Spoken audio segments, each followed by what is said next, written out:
Hello विद्यार्थियों, एक बार पुनः स्वागत है आपका आज एक नए टॉपिक के साथ। आज का टॉपिक श्रृंखला से थोड़ा हटके है और वो है एक देश एक चुनाव। जैसा कि अभी हाल ही में कैबिनेट ने एक देश एक चुनाव प्रस्ताव को मंजूरी दी है, उसके बारे में थोड़ा सा आपको जानकारी दे देते हैं हम कि जो एक देश एक चुनाव का मतलब हो जाता है कि भारत पूरा देश है, विभिन्न संस्कृतियों से भरा हुआ है, उत्तर से लेकर दक्षिण, पूर्व से लेकर पश्चिम।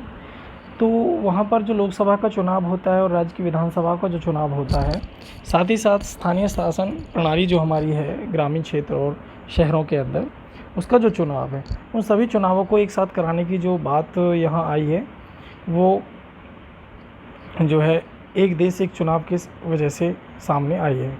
उसमें जैसा कि यहाँ हम देखते हैं कि आपको एक बार रीडिंग कराते हैं इसका कि लोकसभा और राज्य की विधानसभाओं के चुनाव एक साथ कराए जाने की मसले पर लंबे समय से बहस चली आ रही है। प्रधानमंत्री मोदी ने भी अपने विचारों का समर्थन करते हुए इसे आगे बढ़ाया है। आपको बता दें कि इस मसले पर चुनाव आयोग, नीति आयोग, विधि आयोग और संविधान समीक्षा आयोग भी विचार कर चुके हैं। अभी हाल ही में विधि आयोग ने देश में एक साथ चुनाव कराने जाने के मुद्दे पर विभिन्न राजनीतिक दलों को, क्षेत्रीय जो प्रांतीय पार्टियां हैं उनको और प्रशासनिक अधिकारियों की राय जानने के लिए एक 3 दिवसीय जो है कॉन्फ्रेंस का आयोजन किया था। इस कॉन्फ्रेंस में कुछ राजनीतिक दलों ने इस विचार से सहमति जताई, जबकि ज़्यादातर राजनीतिक दलों ने इसका विरोध भी किया। उनका कहना है कि यह विचार लोकतांत्रिक प्रक्रिया के खिलाफ है। जाहिर है कि जब तक इस पर एक आम राय नहीं बन जाती, तब तक इसे ज़मीनी स्तर पर उतारना भी संभव नहीं होगा। परंतु देखते हैं, इसके लिए एक समिति बनाई गई थी और उस समिति में 8 सदस्य थे। एक देश एक चुनाव समिति के जो सदस्य थे, पूर्व राष्ट्रपति माननीय रामनाथ कोविंद जी जो इसके अध्यक्ष थे, गृह मंत्री अमित शाह, और उसके बाद लोकसभा में कांग्रेस के नेता अधीर रंजन चौधरी, गुलाम नबी आज़ाद, उसके बाद NK सिंह जो है 15वें वित्त आयोग के पूर्व अध्यक्ष रह चुके हैं, डॉक्टर सुभाष कश्यप लोकसभा के पूर्व महासचिव रह चुके हैं, हरीश साल्वे जो बहुत ही वरिष्ठ जो एडवोकेट अधिवक्ता हैं, संजय कोठारी जी पूर्व मुख्य सतर्कता आयोग, ये 8 सदस्य थे। अब इस समिति का क्या काम था? मुख्य रूप से संविधान और अन्य कानूनी ढांचे के तहत लोकसभा, विधानसभा और नगर पालिका पंचायतों का चुनाव जो है एक साथ कराने की संभावना को तलाशना था। इसके लिए लोक प्रतिनिधि अधिनियम व अन्य नियमों में संशोधन की जांच और उनकी सिफारिश करना था। अगर संविधान में संशोधन की जब भी ज़रूरत पड़े तो उसके लिए राज्यों के समर्थन की ज़रूरत है, तो उसको किस तरीके से लागू किया जाएगा। चुनाव के बाद अगर सदन त्रिशंकु हो, दल बदल हो या फिर अविश्वास प्रस्ताव के कारण कोई स्थिति बने तो उसको कैसे सॉल्व किया जाए, इस प्रकार की कुछ कार्य करने की समिति की सिफारिश थी। और है कि एक साथ चुनाव का जो फ्रेमवर्क है उसको तैयार करके देना, एक साथ चुनाव नहीं हो सकता तो ऐसा करने के लिए चरण, समय समय पर सुझाव या अन्य कुछ सिफारिशें आगे रखना, एक साथ चुनाव होने के बाद यह चक्र न टूटे इसके लिए ज़रूरी सुरक्षा उपायों और संविधान संशोधनों की सिफारिश करना, एक साथ चुनाव कराने के लिए जो EVM है, VVPAT जो पूरी एक EVM मशीन जो होती है, मैन पावर सहित अन्य ज़रूरतों का आकलन करना, पंचायत से लेकर लोकसभा तक के लिए जो है एकल voter list, single voter list जो है तैयार करना, वोटर की एक ID बनाना कि भाई भारत का जो नागरिक है उसकी, चाहे लोकसभा की हो, चाहे विधानसभा की हो, चाहे पंचायत की हो, उसकी एक वोटर ID बनाने की सिफारिश करना। इस तरीके के कार्य करना जो इस समिति का कार्य था। वन नेशन वन इलेक्शन के लिए कुछ संशोधनों की ज़रूरत थी संविधान में कि संशोधन करने पड़ सकते हैं, जिनमें मुख्य रूप से 5 अनुच्छेदों की बात आई थी जिनमें संशोधन करना पड़ेगा। अनुच्छेद 83 यह संसद के दोनों सदनों की अवधि से जुड़ा हुआ है।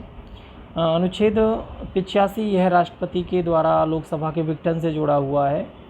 अनुच्छेद 356 यह राज्यों में राष्ट्रपति शासन लगाने से जुड़ा हुआ है, हालांकि मुझे ये पहले 172 पढ़ना चाहिए थे। अनुच्छेद 172 यह राज्य विधानसभाओं की अवधि से जुड़ा हुआ है कि उसका राज्य की विधानसभा जो उसका कार्यकाल कितना होता है। अनुच्छेद 174 राज्य विधानसभाओं के विघटन से जुड़ा हुआ है। तो दोनों ही यहाँ देख लीजिए, 83 जो है संसद की अवधि से है, तो 172 राज्य की विधानसभा की अवधि से है।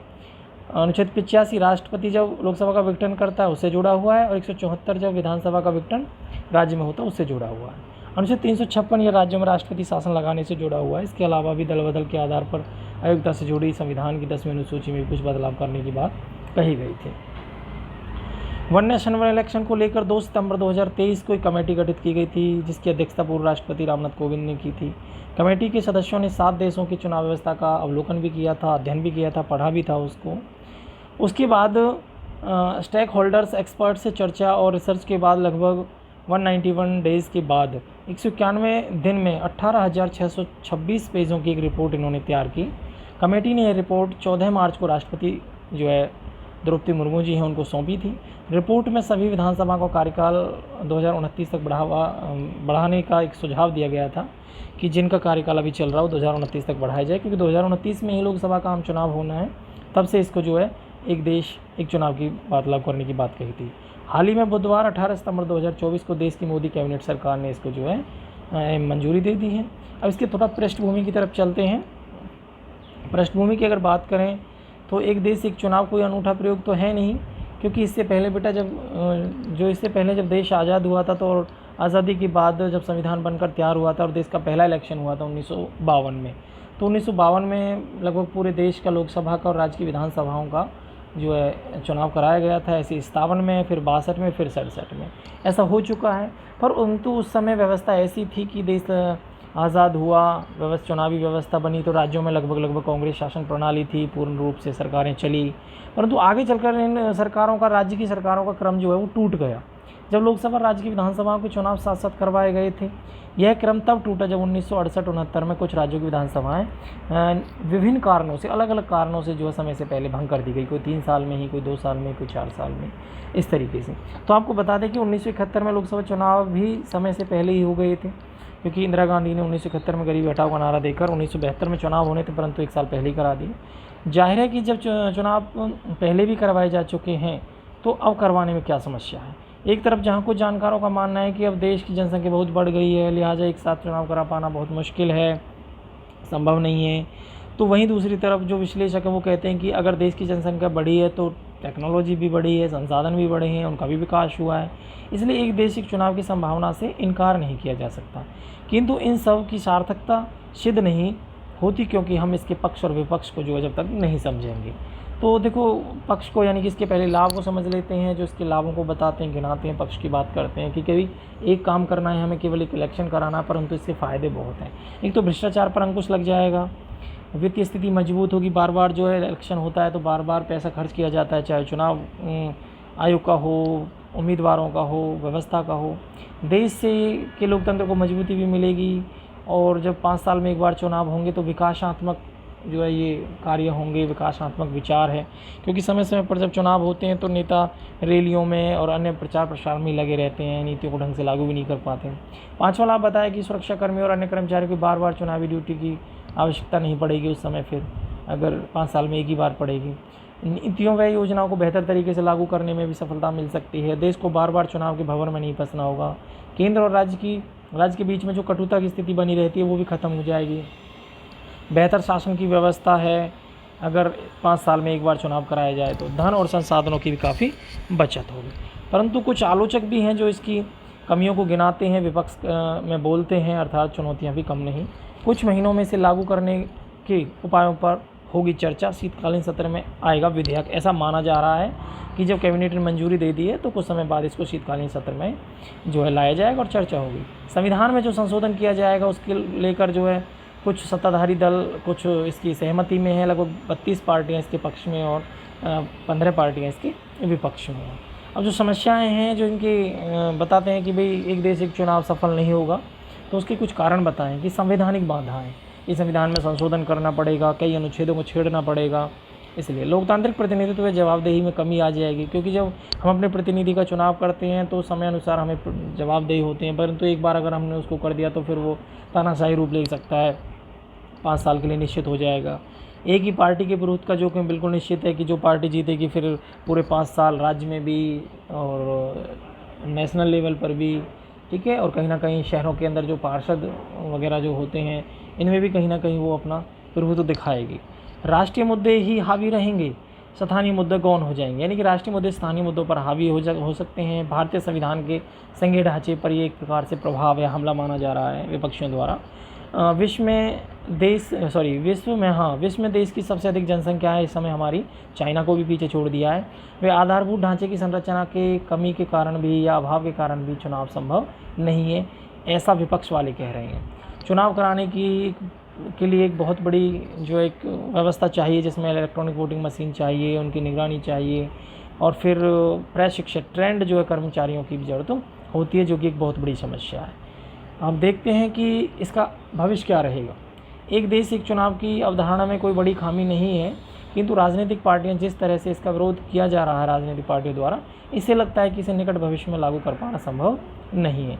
इसमें कोई दो राय नहीं है कि विश्व का सबसे बड़ा लोकतंत्र भारत हर समय चुनावी चक्रव्यूह में घिरा रहता है या घिरा हुआ नजर आता है।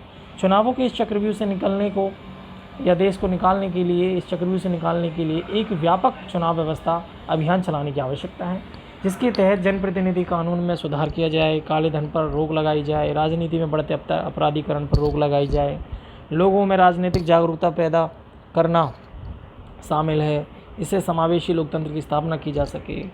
अब आगे कहा गया कि अगर देश में पूरे देश में एक देश एक कर, यानी कि वन कंट्री, यानी कि वन नेशन वन टैक्स, यानी जीएसटी लागू हो सकता है, तो फिर एक देश एक चुनाव क्यों लागू नहीं हो सकता।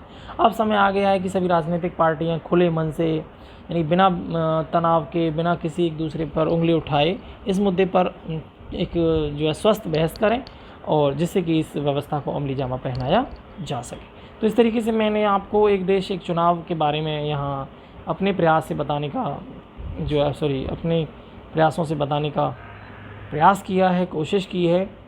तो ये एक करंट मुद्दा है जिसको आप जोड़कर देख सकते हैं, समझ सकते हैं।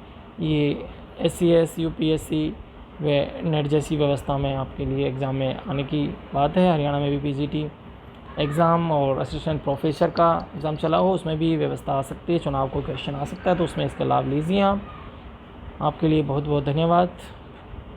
फिर मिलते हैं दूसरी वीडियो के साथ, नए टॉपिक के साथ।